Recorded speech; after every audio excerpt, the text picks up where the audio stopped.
말씀 나누겠습니다. 겨자씨 같은 천국의 은닉성, 마태복음 13장 31절과 32절 두 절 함께 봉독하겠습니다. 또 비유를 베풀어 가라사대 천국은 마치 사람이 자기 밭에 갖다 심은 겨자씨 하나 같으니 이는 모든 씨보다 작은 것이로되 자란 후에는 나물보다 커서 나무가 되매 공중의 새들이 와서 그 가지에 깃들이느니라. 아멘. 여러분 혹시 왕의 남자라는 영화를 기억하십니까?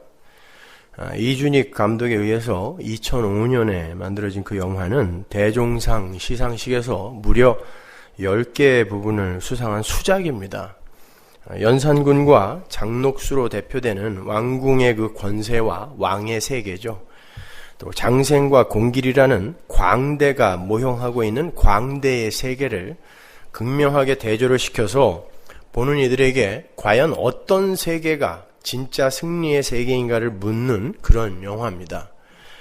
영화는 무소불위의 권력을 추구하는 이들 속에서 권력의 정상에 앉아있는 연산군의 세계에 장생과 공길이라는 광대의 세계가 침입을 하는 것으로 시작이 됩니다.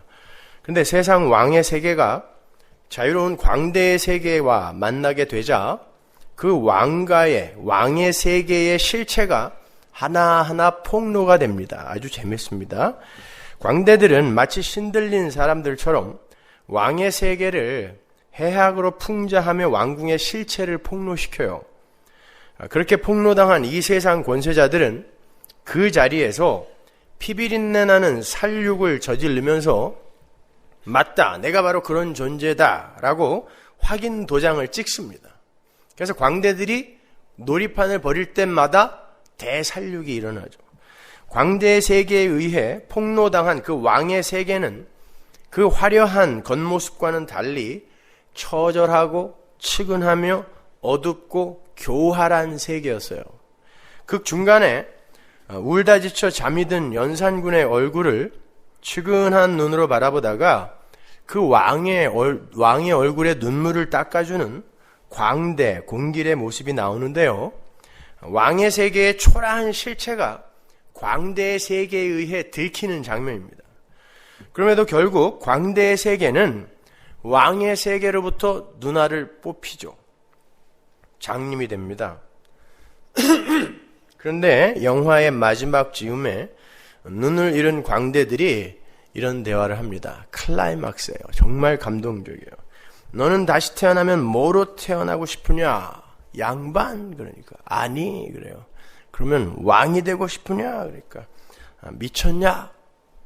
아니다 그러죠. 왜? 왕의 세계를 봤거든요. 그들이요. 그럼 뭐로 태어나고 싶으냐? 높은 외줄 위에서 광대들이 소리치죠. 나는 다시 태어나도 광대지 하고 끝입니다. 영화가. 그리고는 두 광대가 하늘 높이 꽝 뛰어올라요. 광대들의 비상입니다. 그 순간 연산군을 몰아내려는 역모자들의 군사들이 왕궁으로 몰려가는 그림이 이어지고 영화는 끝이 나는 거예요. 왕의 세계의 몰락이죠. 마치 세상의 마지막을 보는 듯한 그런 그림입니다. 이 세상은 그렇게 두 세계가 대립하여 흘러가고 있어요. 한쪽 세계는 이 세상의 힘을 추구하면서 어떻게 해서든 세상 왕의 자리에 오르고 싶어 하는 세계이고, 다른 세계는 어떤 외부의 힘에 의해 끊임없이 자신을 부인당하면서 그 세상 세력의 실체를 폭로하는 역할을 함과 동시에 그 세상 권세에게 눈을 뽑히는 그런 세계입니다. 그러나 그들은 그렇게 눈을 뽑히는 아픔을 겪으면서도 난 다시 태어나도 이렇게 살 거야. 이렇게 살 수밖에 없어. 라고 자신 있게 외칠 수 있을 만큼 자신들의 역할을 기꺼워하는 이들이에요. 왜냐하면 그들은 이 세상 왕의 세계의 실체와 종말을 너무 확실히 알기 때문에 그래요. 어떻게? 믿음으로. 그래서 그들은 비록 왕의 세계에 의해서 눈을 뽑히는 고난을 당하는 한이 있어도 결국에 가서는 하늘 높은 곳으로 비상할 수 있는 자유로운 광대의 세계를 선택하는 거예요. 극중에서 광대들이 이야기하죠. 우리가 사는 곳은 땅도 아니고 하늘도 아니고 그 가운데 줄 하나 쳐놓고 그 위에서 사는 거야. 저는 그 말을 들으면서 우리 성도의 삶이 그러한 것이다라고 공감을 했었어요. 우리는 땅도 아니고 하늘도 아닌 땅과 하늘이 오버랩되어 있는 그런 이상한 공간에 살고 있어요. 성도는. 세상 사람들은 땅에 살지만 이 세대와 오는 세대가 겹쳐버린 이상한 세대예요. 땅에 사는 이들이 천국도 같이 살아요. 그래서 우리 성도는 아직 하늘에 도달하지는 못했지만 땅에 매이지 않을 수 있는 거예요. 그러나 우리는 우리 안에 침노에 들어오신 예수 그리스도에 의해서 점점 땅에서 발을 떼게 되고 결국 하늘 높이 비상하는 것으로 끝나는 것입니다. 이런 그림이에요. 마지막 장면이. 너는 죽어 다시 태어나면 뭐가 되고프냐? 양반으로 나면 좋으련? 아니, 싫다. 그럼 왕으로 나면 좋으련? 그것도 싫다. 난 광대로 다시 태어날란다. 이놈아! 광대짓에 목숨을 팔고도 또 광대냐? 그러는 니녀는 뭐가 되고프냐? 나야! 두말할 것 없이 광대! 광대지!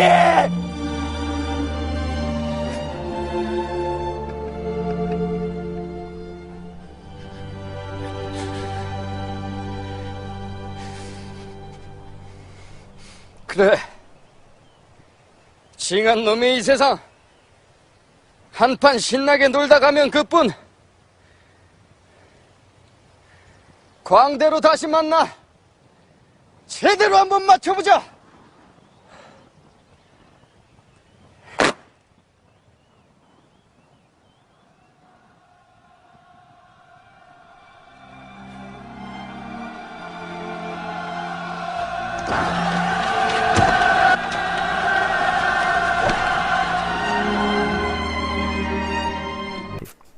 하나님의 역사는 그 두 부류를 명쾌하게 분류해내는 역사라 해도 과언이 아니에요.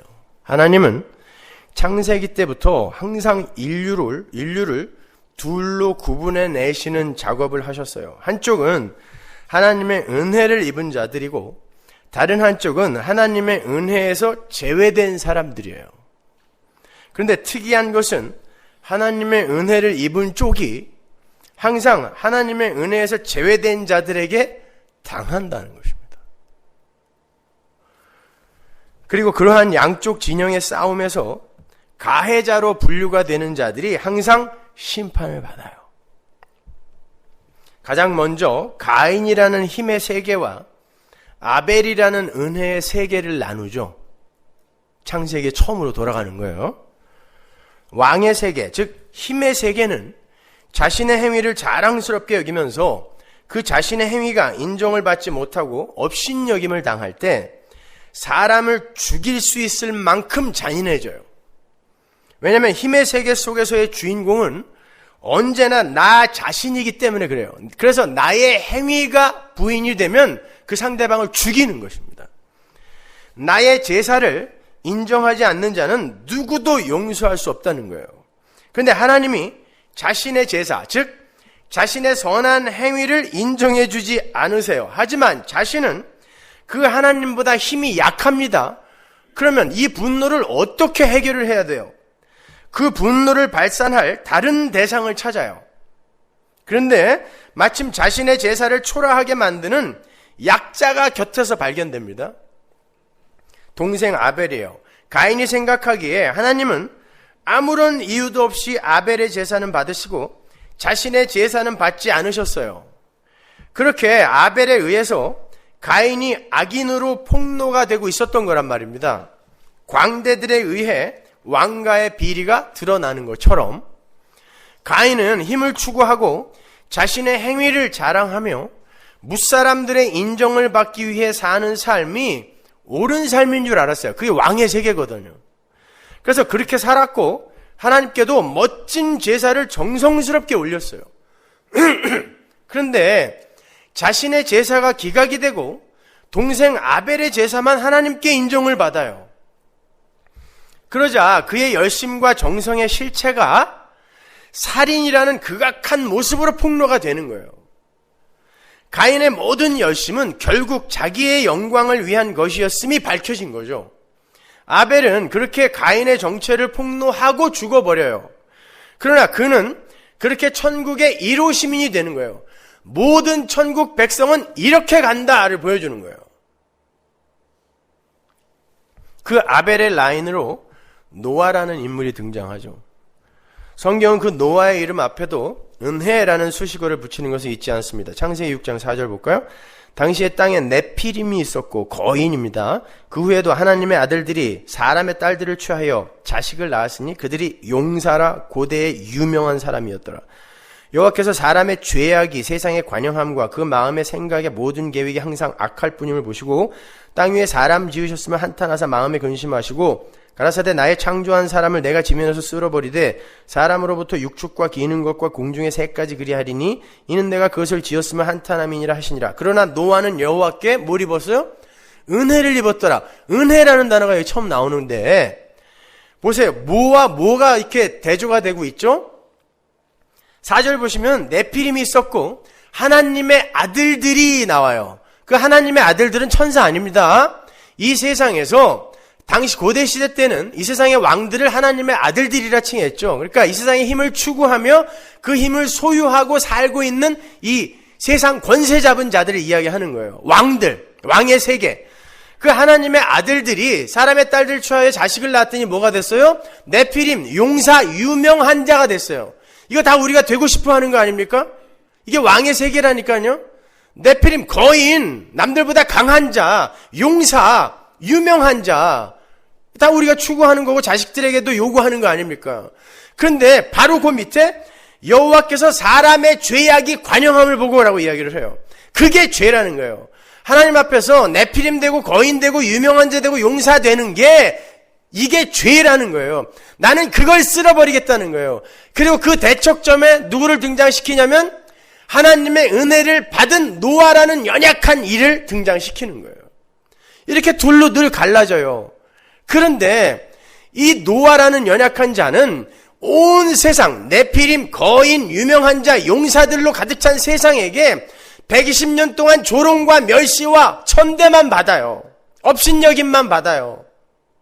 그러나 결국 이 세상 왕들이 죽고 노아는 물 위로 뜨는 거예요. 비상하는 거예요. 공길이와 장생이가 밧줄에서 공중으로 뻥 뜨듯이 그들만 뜨는 것입니다.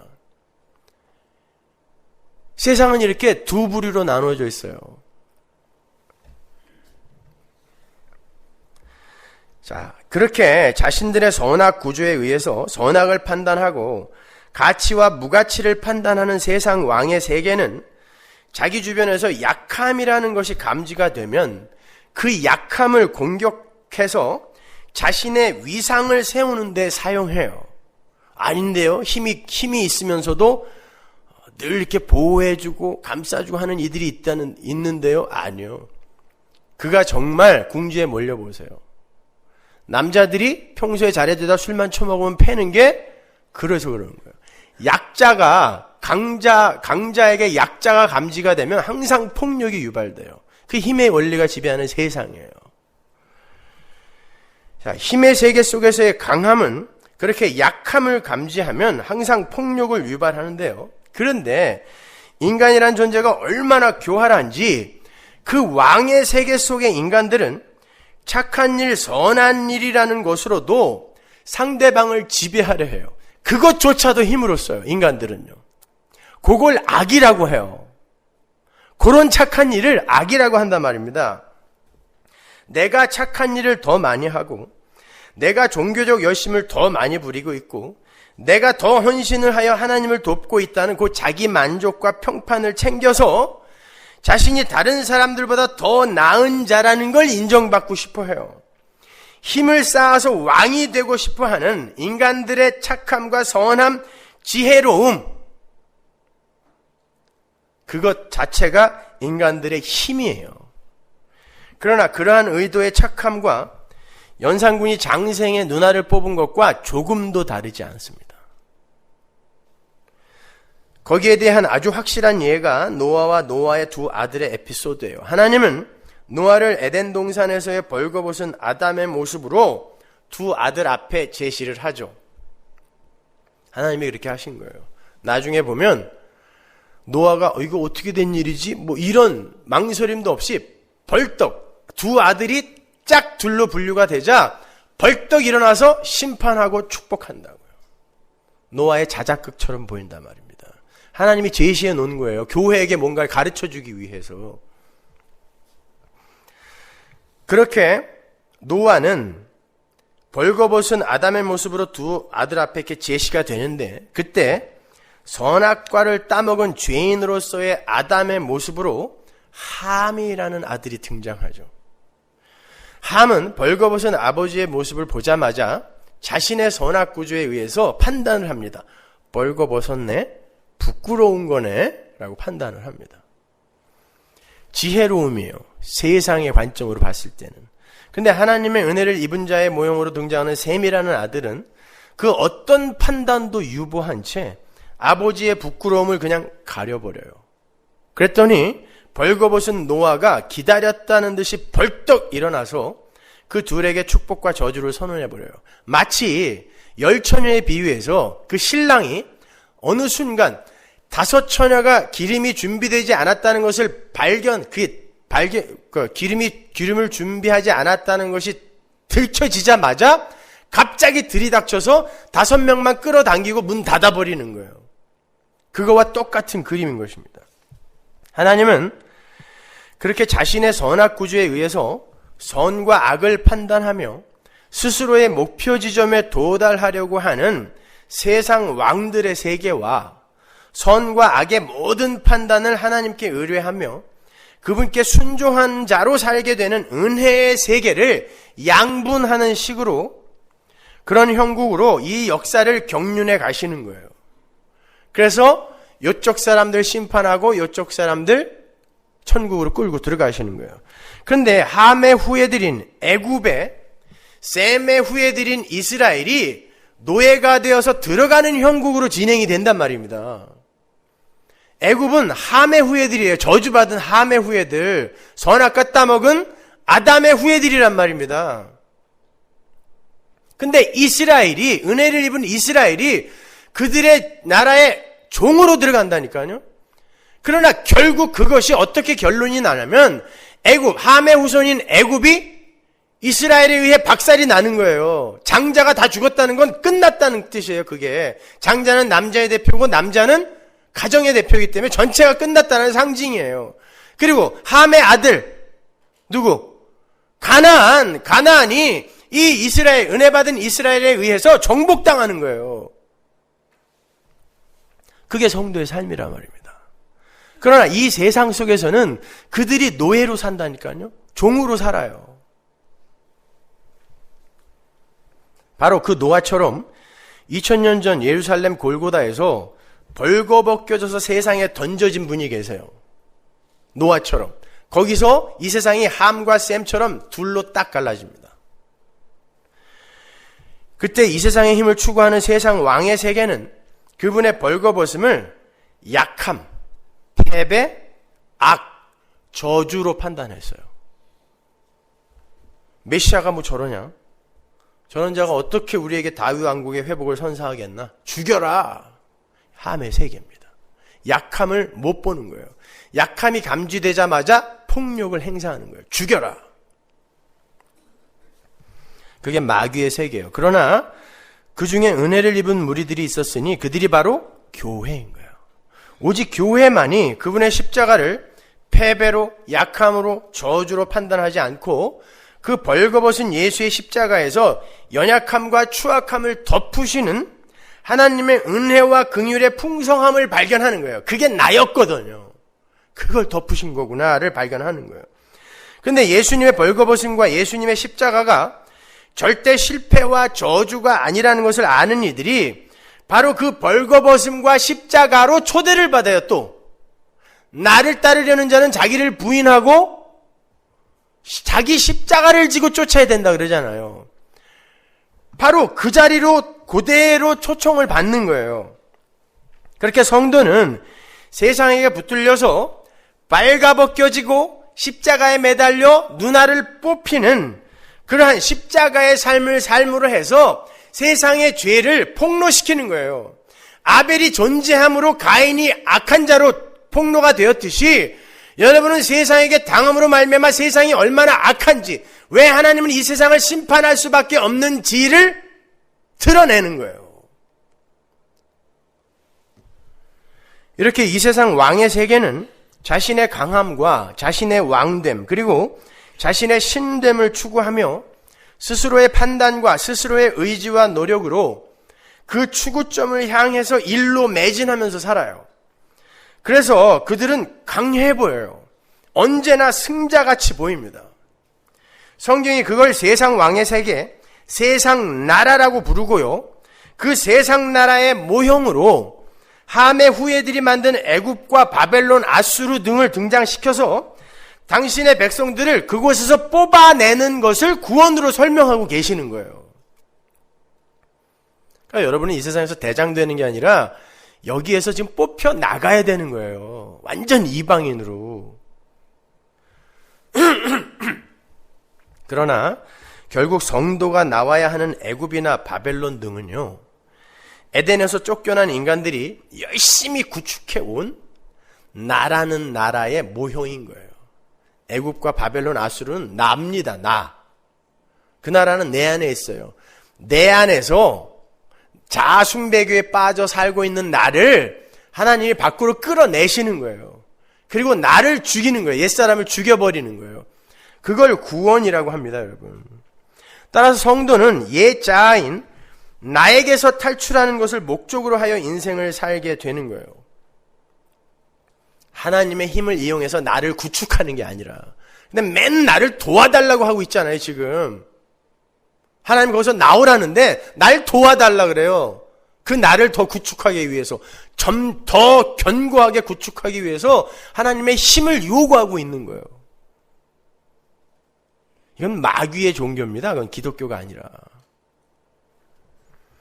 그러한 세상 나라의 반대편에 있는 나라를 하나님 나라 천국이라 그래요. 하나님 나라가 천국이잖아요. 그게 대체 용어거든요. 히브리 사람들은 하나님이라는 단어를 함부로 못 썼어요. 그래서 여호와라는 그 단어의 발음이 그 발음이 아니에요. 몰라요. 그게 뭐로 읽어야 되는지. 사람들이 하도 이 소리를 내서 읽지를 않아갖고, 그래서 대충 읽는 거예요. 그냥 지금 여호와. 그리고 글을 쓰다가도 여호와의 이름이 나오면 목욕을 하고 와서 썼을 정도로 하나님의 이름을 안 불렀어요. 그래서 하나님 나라를 그냥 하늘나라라고 해요. 그러니까 하나님이라는 용어의 대체 언어로 하늘이라는 단어를 많이 써요. 그래서 구약에는 하나님 대신에 하늘이라는 용어가 굉장히 많이 쓰여 있어요. 근데 지금까지 여러분이 살펴보신 것처럼 하나님 나라가, 천국이 이 세상에 펼쳐질 때에는 세상 나라에게 맞아 죽는 모습으로, 선악 분별도 못하는 어리석은 모습으로, 세상에게 조롱당하며 멸시당하는 모습으로 나타나게 된다 그랬죠. 아벨, 노아, 셈, 교회, 모든 천국의 백성들이 이 세상에서 약자의 모습으로 비경제적이며 비실용적이며 비합리적인 모습으로 보여진단 말이에요. 그들이 천국을 사는 사람이고 그들이 천국인데, 따라서 여러분이 예수를 믿고, 야, 나는 예수를 믿으면 천국을 경험한다는데 뭐 이런 놈의 인생이 다 있냐? 도대체 천국이라는 걸 요만큼도 맛본 적이 없어. 나는. 그게 천국입니다. 아시겠어요? 이 세상에 들어와 있는 천국. 거기에서 죄와 악이 싹 제해지면 비로소 행복으로 가득 차게 되는 거예요. 근데 이 세상 속에서는 그게 천국인 거예요. 천국 살고 계시죠? 예, 아멘 많이 하시네. 힘드신가 봐요.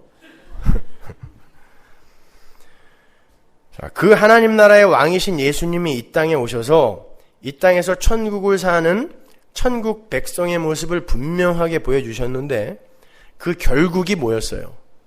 하나님 나라 천국의 왕이 이 땅에 내려오셔서 천국 백성의 삶을 살다 가셨어요. 역사 속에서.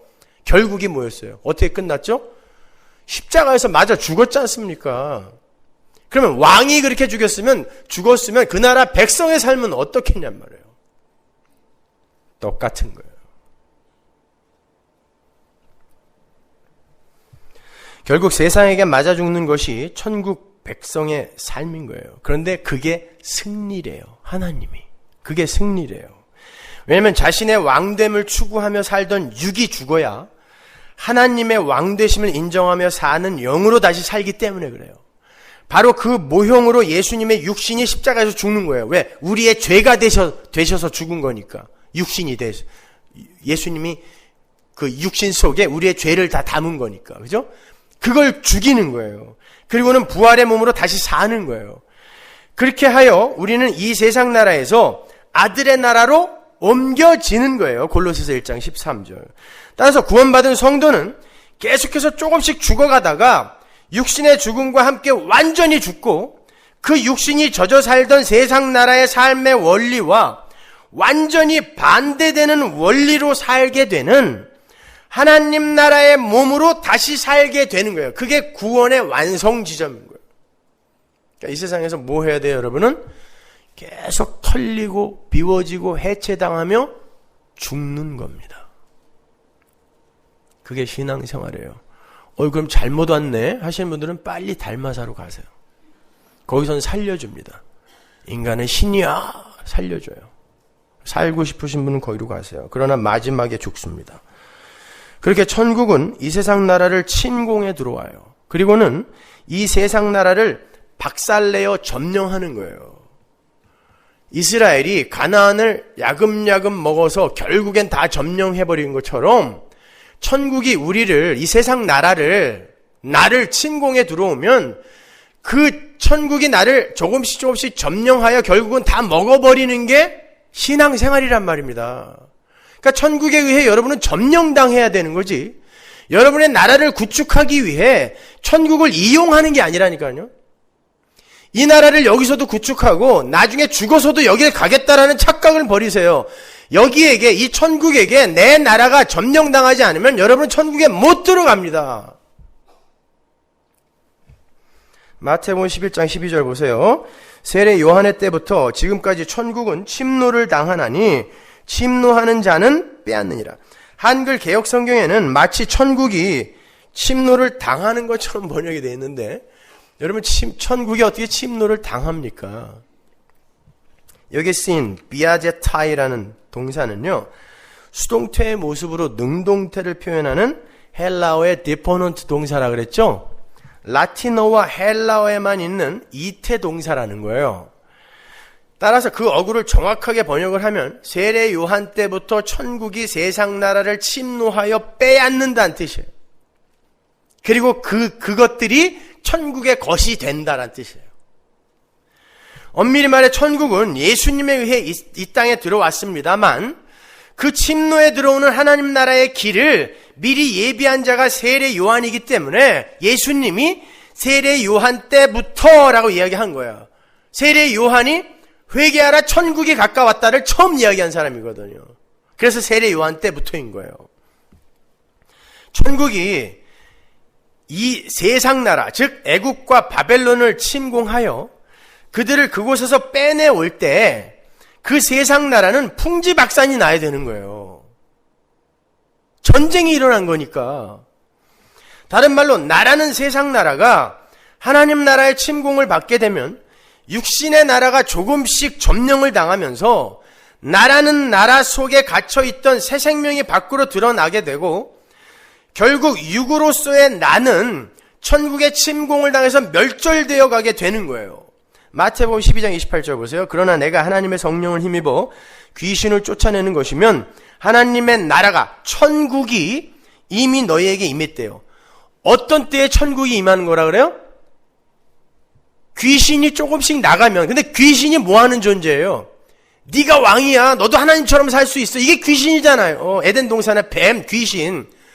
그 인본주의가 내가 왕이 되고 싶어하는 그 힘의 원리가 내 삶 속에서 조금씩 빠져나가는 걸 귀신이 쫓겨나간다라고 하는 거예요. 입에 거품 물다가 맨정신으로 돌아오는 게 귀신 나가는 게 아니라 그건 미쳤다가 다시 제정신으로 돌아오는 거고 질병이에요. 그건요. 귀신 들렸다는 건 마귀의 세상의 힘의 원리를 쫓아 사는 걸 귀신 들렸다고 하는 거예요. 그거에서 조금씩 벗어나는 게 귀신이 나가는 건데 그때에 하나님 나라 천국이 임한 거다라고 이야기하죠. 그러면 여러분이 이 세상에서 천국을 감지할 수 있는 유일한 방법이 뭐예요? 내가 자꾸 힘이 빠지는 거예요. 이 세상에서 정이 자꾸 떨어지는 거예요. 그게 천국이란 말입니다. 근데 전부 이 세상에서 강자가 되고자 하니까 그 천국을 못 맛보는 거예요. 그래 놓고 나는 왜 이러지? 이러고 있는 것입니다. 29절 사람이 먼저 강한 자를 결박하지 않고야 어떻게 그 강한 자의 집에 들어가 그 세간을 늑탈하겠느냐. 결박한 후에야 그 집을 늑탈하리라. 보세요. 늑탈이라는 건 완전히 털어버리는 뜻인 거예요. 털어버린다는 뜻이에요. 강한 언어예요 이게. 예수님께서 하나님 나라 천국을 말씀하시면서 그 천국이 임한 자의 삶을 한마디로 정의해 주는데 그것이 바로 강한 자의 집에 쳐들어가서 강한 자를 결박하고 무력화시키고 그 마귀의 세간을 늑탈해 버리는 거예요. 성령에 의해 귀신이 쫓겨나가는 거. 그러니까 이 세상에서 천국을 사는 자들의 삶은 나라는 우상을 숭배하기 위해서 온갖 세상 힘들을 끌어모으고 쌓아가던 자아가 점차 결박이 되고 그 속에서 작은 불씨로 존재하던 새 생명이 밖으로 조금씩 드러나는 형국이 된다라는 거예요. 왜냐하면 왕의 세계, 그 세상 나라는 바로 나라는 존재 안에 응축이 되어 존재하는 거니까 그게 해체되어져 가는 거예요. 쉬운 말로 나를 사랑하고 나를 숭배하기 위해서 심지어 착한 척, 바른 척, 열심 있는 척, 경건한 척까지 하면서 다른 이들 위에 군림하려 하던 나가 천국에 의해서 실체를 폭로당하고 그래서 들착한 것처럼 보여질 수 있어요. 왜? 이제 쇼를 안 하게 되거든요. 옛날에는 너무 쇼를 많이 해갖고 너무 착해 보였는데 이제 그 쇼를 그치니까 들착해져 보일 수 있어요. 구원받으면. 그 천국이라는 불도저에 의해서 납작하게 오징어포가 되어가는 그런 모습이 되는 거예요. 그래서 천국에 의해서 침공을 당하는 성도는 때때로 실패한 자처럼 보이기도 하고 연약한 자처럼 보이기도 하며 때로는 불성실하고 부도덕한 모습으로 보이기도 해요. 왜? 실체를 계속 폭로당하기 때문에. 자신을 높일 수 있는 모든 방법을 천국에 의해서 빼앗겨가는 거예요. 그 중에 종교행위 착한 일도 다 들어있다니까요. 이것도 뺏겨요. 옛날에는 만족이 있었어요. 이걸 하면서. 왜? 계속 내가 높아졌거든요. 그런데 하나님이 그걸 쳐버리면 재미가 없어요. 그게 인간입니다. 아무도 알아주지 않잖아요. 재미가 없어서 안 해요. 안 하는 게 선이에요. 그때.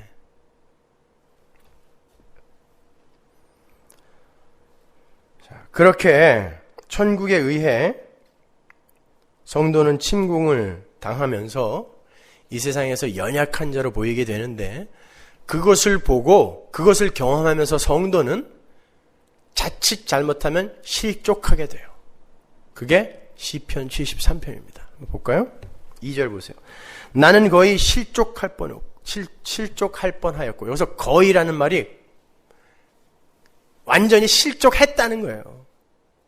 나는 거의 실족할 뻔하였고 내 걸음이 미끄러질 뻔하였으니 이는 내가 악인의 형통함을 보고 오만한 자를 질시하였음이로다.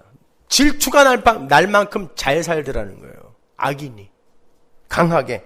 저희는 죽는 때에도 고통이 없고 그 힘이 건강하며 타인과 같은 고난이 없고 타인과 같은 재앙도 없나니 그러므로 교만이 저희 목걸이요 강포가 저희의 입는 옷이며 살찜으로 저희 눈이 솟아나며 튀어나온다는 거예요. 얼마나 살이 쪘으면. 저희 소득은 마음의 소원보다 진하며 소득이 이만큼 벌었으면 좋겠다라고 생각하는데 그거보다 더 많이 벌린다는 거예요. 악인들이. 저희는 능욕하며 악하게 압제하여 말하며 거만히 말하며 저희 입은 하늘에 두고 저희 혀는 땅에 두루 다니도다. 교만하다는 뜻이죠. 그러므로 그 백성이 이리로 돌아와서 잔에 가득한 물을 다 마시며 말하기를 하나님이 어찌 알랴 지극히 높은 자에게 지식이 있으랴 하도다. 야, 하나님 믿는 자들은 왜 그러니? 하나님이 무슨 지식이 있니? 웃기지 마. 조롱한다는 뜻이에요. 볼지어다 이들은 악인이라 항상 평안하고 재물은 더하도다. 내가 내 마음을 정의하며 내 손을 씻어 무지하다 한 것이 실로 헛되도다. 내가 예수 믿는 자답게 잘 살려고 한 게 다 헛되다라는 생각이 들 정도로 세상이 그렇게 불공평하게 흘러가더라는 거예요. 나는 종일 재앙을 당하며 아침마다 징책을 보았도다. 이게 뭐냔 말이에요. 그래서 나는 거의 실족했다라는 뜻이에요. 이렇게 이 시편을 쓴 아삽도 악인들의 삶과 의인들의 삶을 비교해 보면서 하마터면 실족을 할 뻔했다 그래요. 오죽하면 세례 요한도 그러죠. 오실 그이가 진짜 당신 맞습니까? 라고 물어볼 정도예요. 힘을 추구하는 악인들은 마치 과연 그러하니라 라는 예수님의 말씀처럼 자신들이 원하는 것을 열심히 얻어내며 살아요. 근데 자기는 매일같이 재앙과 징책을 당하며 살아요. 약한 자의 모습이고 어리석은 자의 모습이며 비실용적인 삶처럼 보여요. 왕실 속의 광대의 모습이죠. 맨날 엎드려서 눈을 조아려 볼 때도 살짝만 고개를 들고 봐야 되고 그렇게 살아요. 근데 하나님께서 그 두세 개의 결국을 아삽에게 보이셨는데 대반전이 일어납니다. 20절 볼까요? 주여 사람이 깬 후에는 꿈을 무시함같이 주께서 깨신 후에 저희 형상을 멸시하시리다. 이 세상 다 꿈이라는 거예요. 야, 꿈꾸면서 너무 행복해하지 말아라 라는 뜻이에요. 깰 때에 하나님에게 어떤 취급받을지 그거 고민하라는 뜻입니다. 내 마음이 산란하며 내 심장이 찔렸나이다. 내가 이같이 우매무지하니 주의 앞에 짐승이오나. 짐승이에요, 우리는요. 내가 항상 주와 함께하니 주께서 내 오른손을 붙드셨나이다. 주의 교훈으로 나를 인도하시고 후에는 영광으로 나를 영접하시리니 하늘에서는 주 외에 누가 내게 있으리요 땅에서는 주밖에 나의 사모할 자 없나이다. 자기는 매일 징책이고 매일 징계를 받으면서 살았는데 그렇게 어렵게 살았는데 그게 주님이 나와 동행하고 오른손으로 붙드신 삶이었다는 거예요. 왜? 그렇게 죽여야 새 생명으로 영원히 살기 때문에 하나님이 동행하면서 이 세상에서 약자로 살게 하시더라는 거예요. 왕의 세계에 의해 누나를 뽑히는 삶을 살게 하시더라는 거예요. 근데 나중에 이게 알게 됐어요. 이자가. 그걸 알게 되니까 찬송이 터져 나오는 거예요. 그 시편 73편입니다. 이렇게 하나님의 천국은 우리를 침노에 들어와서 우리를 부인시키시고 해체시키시며 결국은 우리를 나라는 세상 나라에서 늑탈해내 버리시는 거예요. 그게 천국을 사는 이들의 삶이에요. 자칫 실족할 수 있는 그런 삶이 이 땅에서 천국을 사는 사람들의 삶이란 말입니다. 그래서 우리가 수시로 실족하는 거예요. 뭐 이래? 예수 믿는 게 뭐 이래?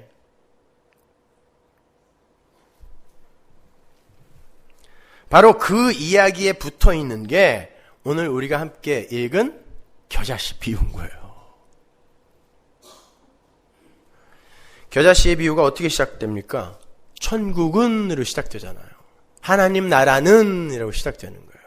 하나님 나라는 겨자씨다 이야기해요. 겨자씨다. 주님은 천국이 이 땅에서 어떤 모양으로 나타나게 되는지를 아주 기가 막힌 소재를 사용하셔서 설명을 해 주시는 거예요. 천국은 이 땅에서 거의 보이지 않는 겨자씨처럼 은닉이 되어서 믿음이 없는 자들이 볼 때에는 이게 뭐야? 이렇게 하면서 실족할 만한 모양으로 와 있다는 뜻이에요. 그런데 실제로 그 천국은 공중의 새들이 와서, 이건 열방이죠. 랍비들의 언어로. 열방이 가지에 깃들일 만큼 보편적 교회를 이야기하는 거예요. 엄청난 실체를 숨기고 있는 것이다라는 그런 말씀이에요. 천국의 완료성이에요. 완료성과 종결성을 은닉하고 있는 천국의 모습이 바로 겨자씨의 모습으로 와 있는 세상 속의 천국이라는 말입니다. 바로 그러한 천국의 모형으로 예수님이 이 땅을 침공해 들어오신 거예요. 어떻게? 겨자씨로. 연한 순처럼. 누가복음 17장 20절 보세요. 바리새인들이 하나님의 나라가 어느 때에 임하나이까 묻거늘 예수께서 대답하여 가로사대 하나님의 나라는 볼 수 있게 임하는 것이 아니요 또 여기 있다 저기 있다고도 못하리니 하나님의 나라는 너희 안에 있느니라. 이게 어몽이에요. 어몽유. 그러니까 너희 가운데 있다. 내가 하나님 나라란 뜻이에요. 천국이란 뜻이에요. 너희 안에 있다는 뜻이 아니에요. 이거 바리새인들한테 한 말인데 바리새인들 안에 천국이 있으면 안 되잖아요. 너희 가운데 있다는 뜻이에요. 그러니까 내가 바로 하나님 나라라 와 있다란 뜻이에요. 예수님은 당신 자신을 바실레이아 투테우 하나님 나라라고 부르세요. 여기에서 바실레이아는 통치권, 왕권을 이야기한다 그랬어요. 통치권, 바실레이아 나라. 그래서 옛날에 우리 조상들도 왕을 나라님이라고 했잖아요. 그죠? 통치를 하는 자가, 통치권이 나라예요. 국가예요. 그러니까 성경이 말하는 하나님 나라라는 건 공간적 개념의 국가 개념이라기보다는 하나님의 통치권 안에 들어있는 존재들과 하나님과의 상호 관계를 이야기하는 거예요. 그게 나라예요. 그런 의미에서 하나님의 통치에 죽기까지 순종하신 예수님이 당신 자신을 하나님 나라라고 하는 거예요. 그분이 유일하게 하나님의 통치에 완전히 순종하신 분이니까 나라예요, 그분이. 마찬가지로 하나님의 통치 속으로 끌어당겨지는 하나님의 백성들 또한 각자가 하나님 나라가 되는 거죠. 지금 나 하나님 말 잘 안 듣고 있는데? 맞아요. 안 듣고 있어요. 안 듣고 있는데 하나님의 통치가 임했다니까요. 듣던 안 듣던. 그래서 그 통치가 나를 이끌고 있는 그 자가 나라예요. 그래서 베드로전서 2장 9절에서 우리는 거룩한 나라라고 하는 거란 말입니다. 그 통치권 안에 들어가 있어요. 근데 그 통치가 어떤 통치냐면 나를 죽이는 통치라니까요. 철장으로 두들겨 패는 통치인 거예요. 그게 하나님 나라예요. 천국이에요. 따라서 여러분이 지금 천국을 살고 있는 거란 말입니다. 왜 나는 이렇게 이 땅에서 천국을 맛보지 못하냐고 그런 질문 하지 마세요. 천국은 겨자씨라니까요. 은닉되어 있단 말입니다. 이 땅에서 여러분이 그 나라의 그 전부를 경험 못해요. 그런데 그 하나님 나라가 이 세상에서 어떻게 보여졌어요? 예수란 하나님 나라가 멸시받고 천대받고 순환받고 십자가 지고 죽었습니다. 연한 순과 같은 약자였고 뻘거벗겨져서 십자가에 달리는 그런 패배자의 모습이었어요. 왜요? 하나님 나라는 하나님의 통치가 실현되는 곳이기 때문에 이 자가 지금 누구에 의해 통치를 받고 있구나. 그러니까 자기가 힘이 있어도 이렇게 이 통치에 순종하지라는 걸 보여주기 위해서는 내가 누구를 끌어당겨 내 통치에 끌어들이는 자가 아니라 이 자가 누구에 의해 통치를 받고 있구나를 보여주려면 하나님 나라는 이 땅에서 연약한 자, 통치를 받는 자의 모습으로 드러나야 된단 말이에요. 그래서 내가 원하는 게 자주 안 들어지는 게 통치 속에 들어있는 거예요. 내가 원하는 게 자주 들어지면 내가 지금 하나님을 내 통치권 안으로 끌어들이는 거예요. 바실레이아가 내 안에 들어있단 말입니다. 그러면 내 나라로 하나님 나라를 끌고 들어와서 묵사발 내는 거예요. 그거는요. 근데 기독교는 처음부터 끝까지 다 잘못됐어요. 다 이단이야, 다. 교회 자체가.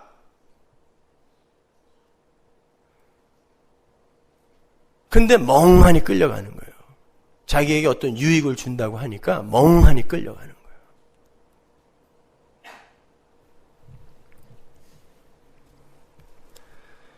자, 세상 왕국은 하나님의 통치에 순종하는 게 아니라 자신이 왕이 되어서 하나님을 자신의 통치권 안으로 끌어당겨요.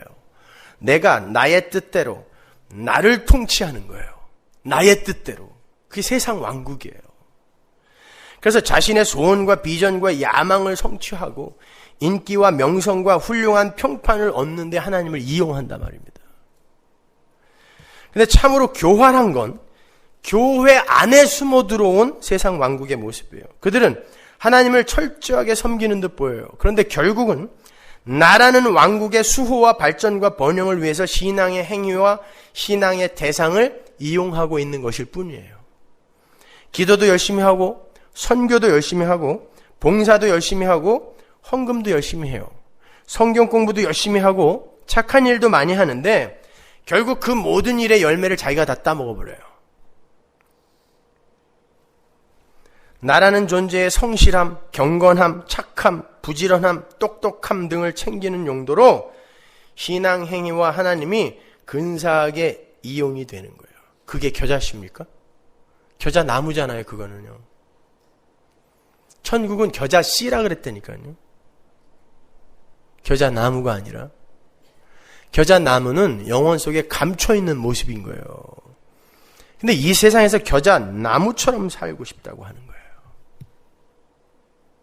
그러니까 이 세상에 눈에 보여지는 가시적 착함 다 믿지 마세요. 그게 죄일 수 있어요. 아니, 많은 경우에 그게 죄예요. 하나님의 은혜를 알지 못하는 자들의 착함, 성실함, 부지런함. 근데 그걸 본받아 살겠다고 하는 인간들도 있어요. 그게 기독교인 줄 착각해요. 착한 사람 롤모델 삼아 본받아 살겠다가 이게 신앙생활인 줄 알아요. 그게 죄라니까요. 그게 인본주의라는 것입니다. 자유주의 신학이 그거예요. 이 겨자씨의 비유가 어디서 인용된 건지는 제가 요한복음에서 말씀드렸죠. 에스겔서 17장. 자세한 건 요한복음 강해를 참조를 하세요. 에스겔서 17장 22절부터 한번 읽어드리죠. 나주 여호와가 말하노라. 내가 또 백향목 꼭대기에서 높은 가지를 취하여 심으리라. 그 높은 세 가지 끝에서 연한 가지를, 연한 순 나오죠. 그죠? 똑같은 말이거든요. 예수님이 지금 겨자씨로 이 땅에 오셨어요. 그런데 그 겨자씨의 비유가 바로 여기에서 지금 인용이 된 건데 거기에 연한 순이 나온단 말입니다. 그러니까 성경은 하나로 다 뚫려 있는 거예요. 연한 가지를 꺾어 높고 빼어난 산에 심되 이스라엘 높은 산에 심으리니 그 가지가 무성하고 열매를 맺어서 아름다운 백향목을 이룰 것이요 각양새가 그 아래 깃들이며 그 가지 그늘에 거할지니라. 들의 모든 나무가 나 여호와는 높은 나무를 낮추고 낮은 나무를 높이며 푸른 나무를 말리우고 마른 나무를 무성케 하는 줄 알리라. 나 여호와는 말하고 이루느니라 하라.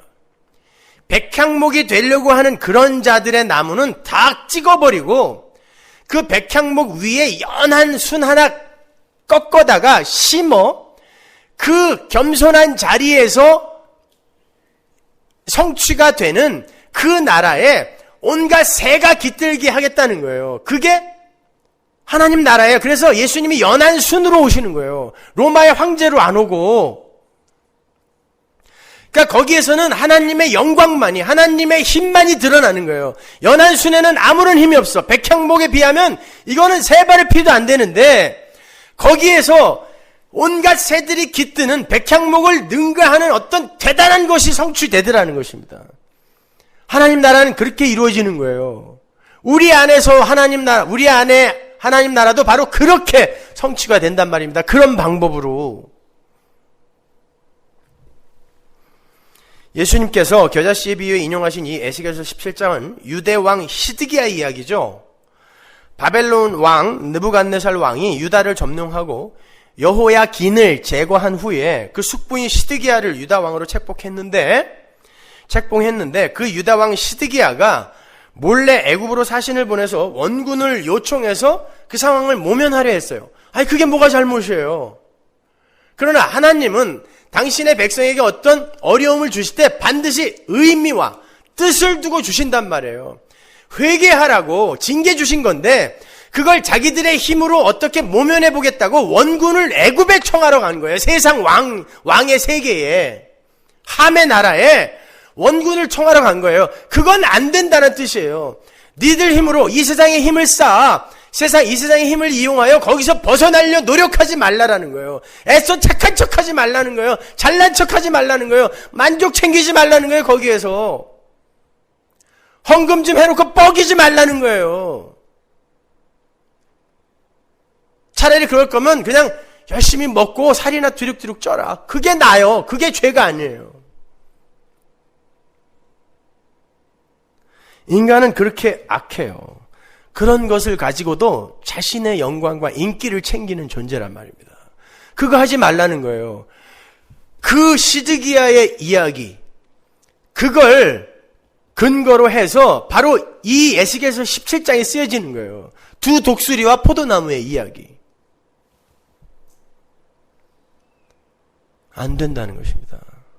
내가 찍어버린다는 거예요. 왜 참 포도나무 심었는데 들포도나무가 되려고 하냐? 그거예요. 그러니까 겨자씨의 비유와 포도나무의 비유는 한 이야기예요, 여러분. 제가 그 요한복음 강의 때 자세하게 설명해 드렸잖아요. 한 이야기입니다. 자, 그렇게 하나님 앞에서 백향목이 되고 싶어 하는 건 선악과를 따먹고 하나님처럼 되어보겠다는 타락한 아담의 모습이고요. 자신의 제사를 자랑하고 싶어하는 가인의 모습이고, 하나님 앞에서 네피림 용사 유명한 자가 되고 싶어 했던 노아 시대의 악당들의 모습이고요. 자신의 선악 구조로 선악을 판단하며 살고 싶어하는 함의 모습이라는 거예요. 하나님의 백성은 자신의 행위와 열심과 지혜와 비전과 희망을 모두 내려놓고 하나님께 자신의 모든 것을 의뢰하는 죽은 흙으로 살아야 된다는 거예요. 그래서 백향목 가지, 그 백향목 가지 중 가장 연한 새순을 꺾어서, 가장 연한 거거든요, 새순이. 그걸 꺾어서 땅에 심는 거고, 비로소 그 나무에 새들이 깃드는 그림이 에스겔서 17장에 나오는 거예요. 이스라엘 성도는 그렇게 하나님 앞에서 연한 순으로 비워진 그릇으로 존재해야 된다는 뜻입니다. 거기에 하나님의 생명력이 부어지는 거예요. 그게 하나님 나라에서 하나님 나라 백성이 존재하는 존재 양식인 거예요. 그것이. 바로 그러한 하나님 나라 백성의 존재 양식이 이 세상에서 어떤 모습으로 보여지겠어요? 숨겨지고, 비워지고, 연약해지고, 보잘것없어지고, 해체되어지는 그런 모습으로 보이게 되는 거예요. 그리고 세상은 그런 약함을 바라보면서 자신들의 선악 판단에 의해서 그들을 조롱하고 비웃는 자로 폭로가 되고, 그렇게 세상은 둘로 갈라지는 거예요. 여러분의 삶을 통해 장생이라는 광대가 반드시 연산군에 의해 두 눈을 뽑혀야 되는 거예요.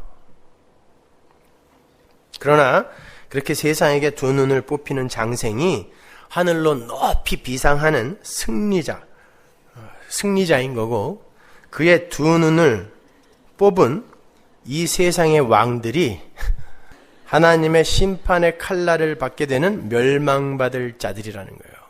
그래서 천국이 겨자씨인 거예요. 겨자나무가 아니라 겨자씨. 그러나 번영의 신학이라는 것을 주장하는 역사 낙관주의자들은 이 비유를 아주 낙천적으로 해석을 하죠. 천국은 이 세상 속에서 겨자씨로 출발해서 새들이 깃드는 커다란 나무로 부흥되고 발전되는 거라는 해석을 해요. 그런 설교 많이 들어보셨죠? 완전히, 그래서 덩치가 커지고 사람이 많아지고 소유가 많아지는 것이 축복이라고 가르쳐요. 완전히 반대예요. 반대로 가르치는 거예요. 그들은 이 예수님의 비유가 구약에 어디에서 인용이 된 건지도 한 번도 공부해보지 않은 거예요. 그죠? 에스겔서 17장을 주의 깊게 한 번만 읽어봤어도 이 이야기가 그 이야기가 아니라는 것을 금방 알아요. 그 50만 넘으면. 그런데 천국이 겨자씨로 출발해서 겨자나무로 부흥되는 거라는 그런 얘기는 지가 하고 싶은 얘기를 하는 거예요. 그냥. 아무튼 하나님은 그러한 가짜들을 넘어뜨리기 위해서 일부러 비유를 이렇게 모호하게 만들어 제시하시는 거예요. 가짜들아 읽고 넘어져라. 여러분, 하나님이 너무 매몰차다고 생각하지 마세요. 하나님은 이렇게 역사를 둘로 분류하시는 거라니까요. 그래서 반드시 가짜들이 오해할 만한 내용이 성경에 너무 많아요. 그래서 제대로 안 읽으면 빵빵 넘어져요. 그거 읽다가. 오늘 본문 바로 위에서 주님이 말씀해 주시는데, 왜 내가 비유로 이야기하는지 내가 너희에게 알려주마 라고 뭐라고 말씀하세요? 좀 더 원색적으로 마가복음으로 가서 읽어드릴게요. 4장 11절. 이르시되 하나님 나라의 비밀을 너희에게는 주었으나 외인에게는 모든 것을 비유로 하나니 이는 저희로 보기는 보아도 알지 못하며 듣기는 들어도 깨닫지 못하게 하여 돌이켜 죄사함을 얻지 못하게 하려고 함이니라. 예수님이 하신 말씀이에요. 못 알아듣게 하려고 내가 이런 비유를 쓴 거야. 그러니까 이 비유를 구약과 전혀 무관하게 천국은, 그리고 성도는, 하나님 나라로 이 땅에 온 성도는 겨자씨로 출발하여 크게 부흥하여 겨자나무가 되어야 된다라고 해석을 하는 이들은 어떻게 된 거죠? 예수님에 의해 눈과 귀를 막힌 자들인 거예요.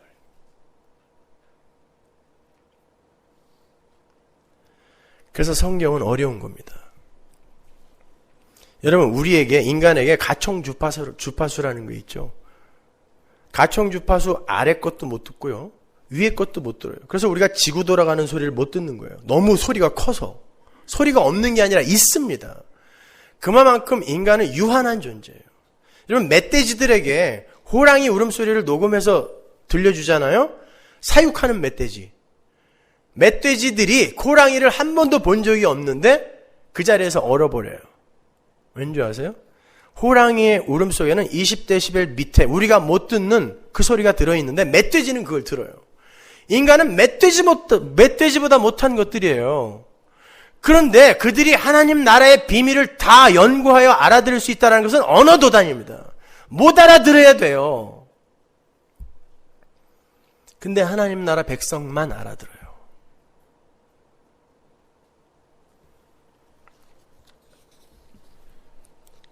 천국의 영광은 영혼 속에서 비로소 드러나는 거지 절대 이 세상 속에서 겨자나무처럼 드러나지 않습니다. 그런데 이 세상 권세 잡은 자에게 속해 있는 교회 안의 가라지들은 천국이 이 세상 속에서 겨자나무처럼 번성할 거고 그 화려함을 드러낼 것이라고 착각하는 거예요. 그래서 예수를 믿으면 사업도 번성해야 되고 병도 안 걸려야 되고 성공과 부흥의 가도만을 달려야 한다고 믿는 거예요. 여러분, 이 겨자씨 비유가 어디 밑에 붙어 있어요? 제가 마태복음 12장 13장 읽어오라 그랬죠? 어디 밑에 붙어 있어요? 알곡과 가라지의 비유 밑에 붙어 있잖아요. 가라지들은 오해할 거라는 것입니다. 근데 재밌는 건요, 그 가라지들의 논리가 이 세상에서는 맞아 들어가는 것처럼 보인다는 거예요. 그게 우리가 조금 전에 찾아 읽었던 시편 73편입니다. 그들의 논리가 맞아 들어가는 것처럼 보이죠. 살이 쪄서 눈알이 튀어나올 것 같아. 너무 잘 돼서 모든 게 걱정이 없어. 죽을 때도 건강해요. 어디 아사뿐입니까? 하박국, 요나 전부 그런 불평하죠. 왜 악인들이 번성하고 의인들이 이렇게 고난을 당하게 놔두십니까? 그러잖아요. 그 선지자들이. 그렇게 이 세상 가라지들의 삶은 이 세상에서 강자로, 왕으로, 연산군으로, 다스리는 자로, 지혜 있는 자로, 이기는 자로, 힘 있는 자로, 번영과 번성과 성공을 누리는 자로 나타나게 될 거예요. 그러나 하나님은 이 겨자씨의 비유를 역사 낙관론이나 번영의 신학으로 곡해할 가라지들에게 무서운 경고를 아울러 하세요. 제가 그들에게 반론을 한번 제시해 볼게요. 에스겔서 31장 3절로 가보세요. 볼지어다 아수르 사람은 가지가 아름답고 그늘은 삼림의 그늘 같으며 키가 높고 꼭대기가 구름에 닿은 레바논 백향목이었느니라. 아수르가 나와요. 이건 바벨론의 다른 이름이에요. 그죠? 바벨론과 아수르, 애굽 이런 나라들은 지금 세상 나라, 성도가 빠져나와야 하는 세상의 권세, 힘의 원리가 지배하는 세상을 상징하는 나라니까 그 아수르의 권세를 백향목 나무라고 그래요. 물들이 그것을 기르며 깊은 물이 그것을 자라게 하며 강들이 그 심긴 곳을 둘러 흐르며 보의 물이 들의 모든 나무에까지 미치매 그 나무가 물이 많음으로 키가 들의 모든 나무보다 높으며 굵은 가지가 번성하며 가는 가지가 길게 빼어났고 공중의 모든 새가 그 큰 가지에 깃들이며 똑같죠. 들의 모든 짐승이 그 가는 가지 밑에 새끼를 낳으며 그 모든 큰 나라가 그 그늘 아래 거하였었느니라. 그 뿌리가 큰 물가에 있으므로 그 나무가 크고 가지가 길어 모양이 아름다우매 하나님의 동산의 백향목이 능히 그를 가리우지 못하며 잣나무가 그 굵은 가지만 못하며 단풍나무가 그 가는 가지만 못하며 하나님의 동산의 아무 나무도 그 아름다운 모양과 같이 못하였도다. 최고였다는 거야. 이 세상에서 최고. 그 어떤 것도 따라갈 수 없을 만큼 강자였어요. 연산군이었어요. 왕이었어요. 왕의 세계. 내가 그 가지로 많게 하여 모양이 아름답게 하였더니 누가 그렇게 강하게 만들었다는 거예요? 하나님이 만들었다는 거예요. 하나님의 동산 에덴에 있는 모든 나무가 다 투기하였느니라. 하나님의 백성들이 다 투기할 만큼 강하게 만들어요. 그러므로 나 주 여호와가 말하노라. 그의 키가 높고 꼭대기가 구름에 닿아서 높이 빼어났으므로 마음이 교만하였은즉 이겁니다. 이렇게 만들어 버리는 거예요. 내가 열국의 능한 자의 손에 붙일지라. 그가 임의로 대접할 것은 내가 그의 악을 인하여 쫓아내었습니다. 열국에 강포한 다른 민족이 그를 찍어버렸으므로 그 가는 가지가 산과 모든 골짜기에 떨어졌고 그 굵은 가지가 그 땅 모든 물가에 꺾여졌으며 세상 모든 백성이 그를 버리고 그 그늘 아래서 떠나매 공중의 모든 새가 그 넘어진 나무에 거하며 들의 모든 짐승이 그 가지에 있으리니 이는 물가에 있는 모든 나무로 키가 높다고 교만치 못하게 하며 그 꼭대기로 구름에 닿지 못하게 하며 또 물대임을 받는 능한 자로 스스로 높아 서지 못하게 하미니 그들을 다 죽는 데 붙여서 인생 중 구덩이로 내려가는 자와 함께 지하로 내려가게 하였음이니라. 찍혀서 어디 간다는 거예요? 지옥 간다는 것입니다. 이 세상에서 겨자나무 되고 싶어하는 자들, 즉 세상의 힘과 권세를 얻어서 자기 자신이라는 우상을 숭배하고자 하는 자들의 무리 속으로 수많은 세상의 새들이 몰려와요. 천국의 새가 아니에요. 이거는 세상의 새들이 몰려와요. 그리고는 그 아수르의 권세와 방불한 세상 힘을 음미하고 누리며 승승장구하는 삶을 삽니다. 그러나 하나님은 그 세상의 백향목에 내려앉는 모든 새들을 교만한 자, 멸망할 자라고 부르세요. 하나님은 반드시 그들을 찍어버리고 꺾어버릴 것이라 말씀하십니다. 하나님은 요한계시록에서 그러한 세상, 아수르, 바벨론의 권세와 그 힘, 그걸 상징하는 나무, 백향목 나무에 내려앉으려 하는 새들을 더럽고 가증한 새라 그래요. 천국의 새, 열방의 새가 아니라 더럽고 가증한 새가 있단 말이에요. 그들이 교회로 몰려요. 번영의 신학이 전해지는 교회로 몰리는데 그들은 더럽고 가증한 새라는 거예요. 구별하라는 것입니다. 계시록 18장 2절 보세요. 힘센 음성으로 외쳐 가로되 무너졌도다 무너졌도다 큰 성 바벨론이여 백향목이여. 아수르, 바벨론 같은 말이죠. 귀신의 처소와 각종 더러운 영에 모이는 곳과 각종 더럽고 가증한 새에 모이는 곳이 되었도다. 그 음행의 진노의 포도주를 인하여 만국이 무너졌으며 또 땅의 왕들이 그로 더불어 음행하였으며 땅의 상고들도 그 사치의 세력을 인하여 치부하였도다 하더라. 사치의 세력, 땅의 왕들 막 나오죠. 왕의 세계, 더럽고 가증한 새들이에요. 그게. 또 내가 들으니 하늘로서 다른 음성이 나서 가로되 내 백성아 come out my people, 거기서 나와라. 나와라예요. 내 백성아 거기서 나와. 그의 죄에 참여하지 말고 그의 받을 재앙들을 받지 말아라. 세상 왕들, 다른 말로 이 세상에서 왕이 되고 싶어하는 타락한 첫째 아담 속의 죄인들이 바벨론이라는 세상 나무에 모여 앉아서 바벨론과 음행을 일삼았다는 거예요.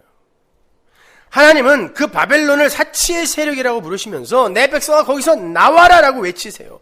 그 나무에는 앉으면 안 된다는 거예요. 이 세상 속의 천국은 겨자씨이지 겨자나무가 아니라는 거예요. 번영의 신학, 조엘 오스틴 류의 그러한 복음 아닌 가짜 복음을 전하는 그런 교회에 내려앉지 말라는 것입니다. 찍혀 죽는다는 거예요. 거기에 모이는 자들이 더럽고 가증한 짭새들입니다. 제가 제일 싫어하는 말인데 하도 경찰들이 당한 게 많아갖고 더럽고 가증한 새라는 거예요.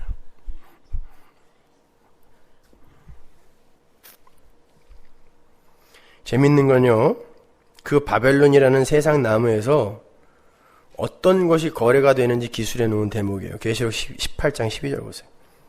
그 상품은 바벨론에서 거래되던, 이 세상 왕의 세계에서 거래되던 상품, 금과 은과 보석과 진주와 세마포와 자주 옷감과 비단과 붉은 옷감이요, 각종 향목과 각종 상아 기명이요, 값진 나무와 진유와 철과 옥석으로 만든 각종 기명이요, 계피와 향료와 향과 향유와 유향과 포도주와 감람류와 고운 밀가루와 밀과 소와 양과 말과 수레와 종들과 사람들의 영혼들이라. 사람들의 영혼이 거래가 되는 곳이 어딜까요? 거시적으로 보면 사람의 영혼을 담보로 하여 힘의 원리로 사람들을 미혹하는 세상이지만, 미시적으로 그 세상이 어디에 응축돼 들어와 있어요? 사람들의 영혼을 사고 파는 곳, 교회입니다. 교회에서 사람들의 영혼을 놓고 장사하는 거예요. 헌금 많이 해, 복 줄 거야. 열심히 봉사해봐, 열심히 기도해봐, 네가 원하는 거 다 이루어준다. 영혼을 팔아 넘기는 것입니다. 그러니까 여러분 정신 똑바로 차리고 신앙생활 하셔야 되는 거예요. 교회라는 곳에서 예수 믿으면 부자 되고, 예수 믿으면 병도 안 걸리고, 예수 믿으면 모든 소원이 이루어진다는 식의 겨자나무 교리로 사람들의 영혼을 마귀에게 팔아 넘기고 있어요. 긍정적 사고니, 긍정의 힘이니, 번영의 신학이니, 헬스 앤 웰스 가스펠이니 하면서 사람들을 미혹하는 자들이 바로 이 세상에서 하늘의 천국을 기대하는 교만한 백향목 나무인 거고, 거기에 벌떼처럼 모여드는 수많은 사람들이 더럽고 가증한 새들인 거예요. 거기서 나오세요. 왜 더럽고 가증한 새들이 되려고 하십니까? 나오셔야 돼요. 아니면 죽습니다. 그 백향목 나무 찍힐 때 함께 죽습니다. 계시록 18장 14절 보세요. 바벨론아, 내 영혼에 탐하던 과실이 내게서 떠났으며 맛있는 것들과 빛난 것들이 다 없어졌으니 사람들이 결코 이것들을 다시 보지 못하리로다. 바벨론을 인하여 치부한 이 상품의 상고들이 그 고난을 무서워하여 멀리 서서 울고 애통하여 가로되, 화이또다 화이또다 큰 성이요, 세마포와 자주와 붉은 옷을 입고 금과 보석과 진주로 꾸민 것인데 그러한 부가 일시간에 망하였도다. 각 선장과 각 처를 다니는 성객들과 선의들과 바다에서 일하는 자들이 멀리 서서 그 불붙는 연기를 보고 외쳐가로되, 이 큰 성과 같은 성이 어디 있느뇨 하며 티끌을 자기 머리에 뿌리고 울고 애통하여 외쳐가로되, 화이또다 화이또다 이 큰 성이요, 바다에서 배부리는 모든 자들이 너의 보배로운 상품을 인하여 치부하였더니 일시간에 망하였도다. 일시간에 망해요. 시편 73편에서 뭐라 그래요? 꿈깨, 꿈이다 그러잖아요. 너네 꿈 깰 때 하나님으로부터 멸시당한다. 꿈 깨. 성도는 절대 이김을 추구하는 이들이 되어서는 안 돼요. 교회는 비워져가고 낮아지고 연약한 자로 내려가야 됩니다. 세상에게 누나를 뽑히는 자들이 교회여야 돼요. 그런데 기독교가 로마라는 세상의 힘을 붙들게 되자 변질되기 시작했죠. 로마의 국교가 되면서 기독교는 급격히 타락하기 시작했어요. 힘을 소유하면서 기독교가. 정작 세상의 힘을 추구하며 인간들의 힘과 노력과 가능성을 굳게 의지했던 유대주의. 그 유대주의가 선악과를 따먹은 아담의 사고 방식이에요. 그게 유대주의예요. 그래서 그 유대주의의 대표로 바리새인들이 등장하는 거고, 그게 우리라니까요. 그리고 우리의 사고 방식이 유대주의, 인본주의, 인간의 가능성을 부인하지 못하는 거예요. 끊임없이 바벨탑 쌓아서 하늘에 오르겠다고 하는 게 유대주의예요. 인본주의, 율법주의. 그 유대주의를 기독교가 두들겨 패기 시작했는데요. 4세기경부터는 십자가가 새겨진 도끼로 유대주의, 유대교인들을 끌어다가 참수를 시켰어요. 기독교가. 죽여버렸습니다. 그리고 그로부터 무려 1000년 이상을 무소불위의 권력을 휘두르면서 십자군 전쟁 등의 잔인한 과정을 통과하면서 스스로 기독교가 바벨론화 되어간 거예요. 언제 하나님이 총과 칼 가지고 가서 기독교 전파하라 그랬습니까? 기독교는 그렇게 전파되지 않아요. 그렇게 십자군의 발이 닿은 곳은 전부 이슬람교가 먹었습니다. 아시죠? 결국 하나님은 루터라는 사람을 일으켜 세워서 그 백향목이 되어버린 교회를 박살내버리셨어요. 루터 하나 진짜 전 세계 기독교가 다 가짜였어요. 그때. 전부 백향목. 나의 왕됨을, 왕의 세계를 추구했거든요. 모든 교회가 다. 지금은 어떨 것 같으세요? 루터에 의해 개혁된 그 개신교가 똑같이 유대주의가 되어서 여전히 세상의 힘을 추구하는 인본주의, 유대주의화 되어버렸어요. 오늘날 똑같이. 그래서 그 기독교가 이 유대주의와 싸운다고 하면서 유대주의의 방법으로 싸워요. 그러니까 이건 기독교와 유대주의, 인본주의가 싸우는 게 아니라 마귀 새끼들의 싸움이에요. 그냥 마귀 새끼들의 싸움이에요. 기독교가 무슨 그런 기독교가 어딨어요. 예수님은 십자가 지고 죽으라 그랬는데 힘을 갖고 나가서 싸우겠대요. 이슬람교인들이 라마단 몇십일 동안 금식기도 하면 자기들도 금식기도 해. 왜 하는 거예요, 그거?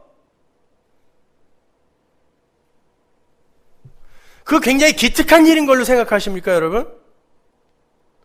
그렇게 해서 내가 하나님의 일에 뭘 돕겠다는 거예요?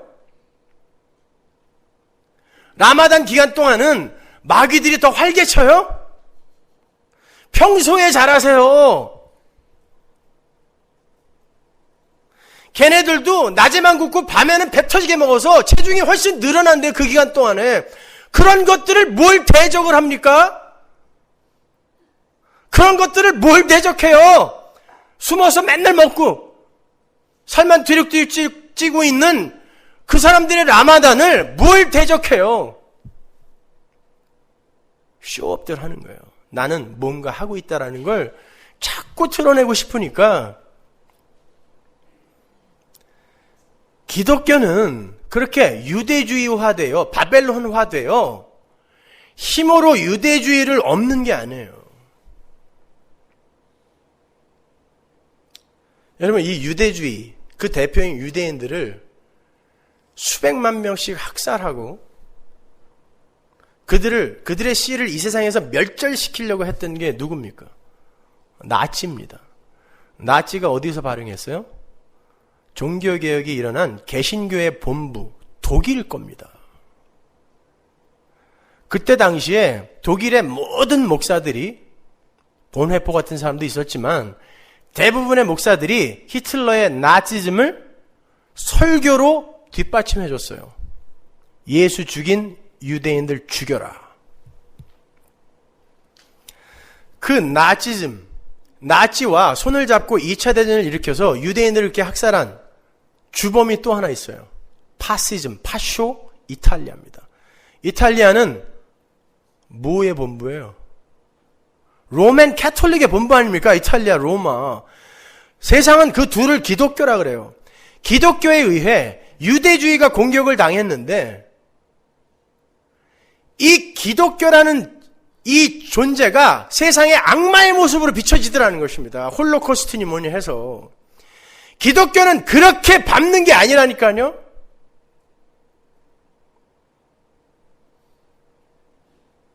공산주의. 러시아 종교의 본부 아닙니까? 동방의 기독교의 본부예요. 그들이 기독교인들을 얼마나 핍박했습니까, 여러분?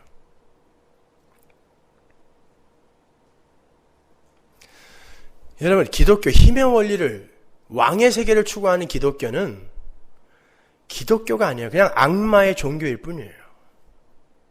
그들이 역사 속에서 하나님에 의해 폭로된 거예요. 봐라, 기독교야. 너희들이 지금 유대주의를 공격한다고 하면서 어떤 모습으로 역사 속에 드러나디? 유대주의보다 억만 배 더 악한 모습으로, 마귀의 모습으로 드러나지 않니? 파쇼, 나치, 공산주의, 개신교, 로맨 캐톨릭, 신교, 구교, 동방정교. 이게 왜 세상 속에서 마귀로 이렇게 들켜져야 됩니까?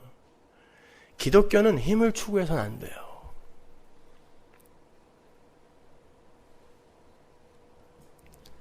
이 시대는 뭔가 크게 착각하고 있습니다, 여러분.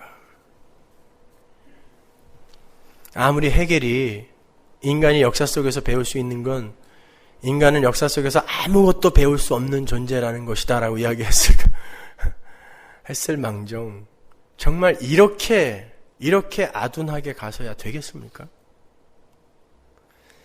하나님은 역사 속에서 끊임없이 교회들에게 뭔가를 이야기하시는데 이 시대 교회는 듣질 않아요.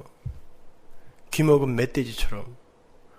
호랑이 울음소리가 계속 들려오는데 돼지처럼 밥만 처먹고 앉아있어요. 세상의 힘을 지 안에 쌓느라 그 호랑이 소리를 못 듣는 거예요. 하나님의 심판이, 지옥이 와글와글 거리면서 지금 이 땅으로 점령해 들어오고 있는데 그 소리를 못 들어요.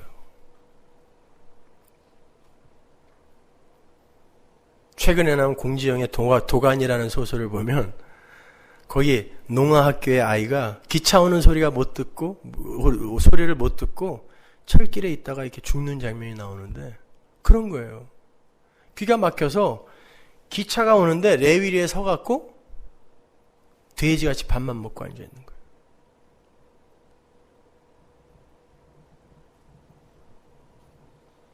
아닙니다. 여러분 천국 가셔야 돼요. 그 무시무시한 이 세상의 당근들 조금 맛보느라 그 무시무시한 지옥 그 속에서 영원을 살게 된다면 그처럼 불행한 인간이 어디 있어요? 서머나 교회까지 와서 여기서 이 표독스러운 설교까지 들었는데 지옥 가 있어. 그처럼 불행한 이가 어디 있어요?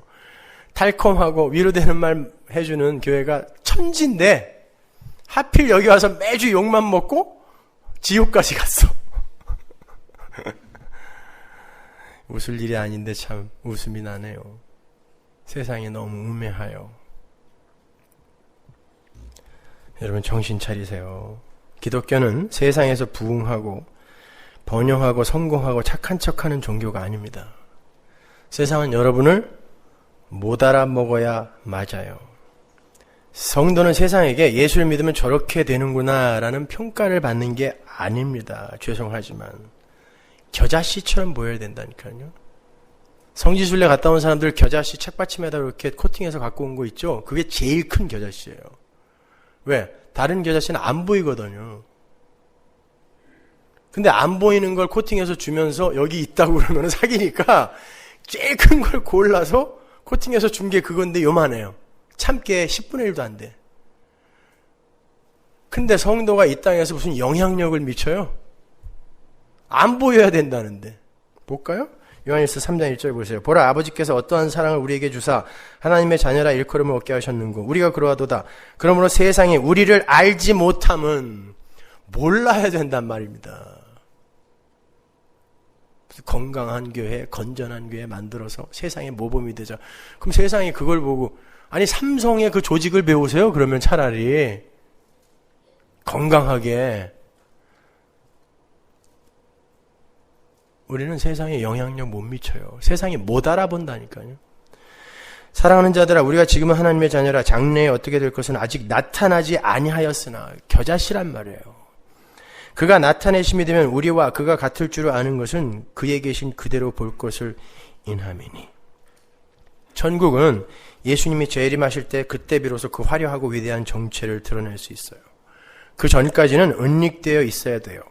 그래서 여러분은 세상에게 누나를 뽑히면서도 그 장래의 소망 때문에 눈이 먼 채로 밧줄 위에서 공중으로 뛰어오르는 장생이와 공기리가 되셔야 되는 거예요. 왕의 세계는 다른 곳에 있는 것이 아니라 내 안에 존재해요. 그 내 안의 왕의 세계에 십자가 지신 예수가 광대의 세계로 천국으로 침노하셔서 나라는 존재의 악한 실체를 폭로시킨단 말입니다. 그리고는 결국 그 천국의 세력에 의해 나의 세계가 완전히 점령을 당하고 나는 새로운 하늘의 나로 완성이 되는 거예요. 그렇게 내가 해체되어지고 부인되어지는 내 안의 전쟁을 치르면서 내가 또 세상 속에 침투되는 천국으로 내가 또 세상 속에 침투되는 천국으로 작은 예수의 역할을 하게 되는 것, 그게 신앙 생활이에요. 어줍지 않은 겨자나무의 삶을 추구하다가 찍혀 불에 던지우는 비참한 종말을 맞지 마시고 겨자씨처럼 은닉되어 있는 듯 없는 듯 작은 자로 살다가 제 역할 다 마치고 천국에 영광스럽게 입성하는 진짜 천국의 삶을 잘 살아내시란 말입니다. 높이 날아오를 그날을 바라보면서 오늘을 잘 견디세요. 그 밑에는 심판인 거예요. 마지막으로 그 그림 한 번 더 보고 마치도록 하겠습니다.